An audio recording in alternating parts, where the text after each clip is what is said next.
السلام علیکم مینوال امید لرم چې تاسو به ټول روغ جوړ به وئ.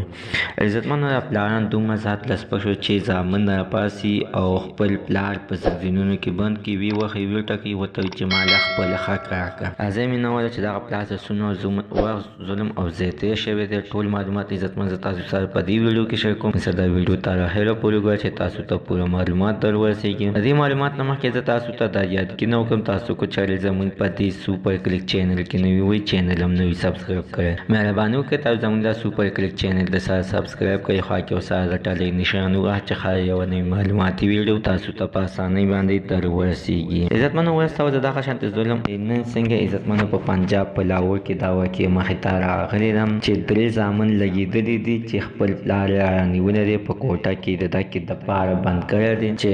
چې بچو ته پلار عیسی د ده کې دپاره نه ورکولی چې زامن یې بدماشانو او بدمندو او په حاشیو او دغه شانتې غلط کارونه به کوي چې کله پې پلار پېښ شو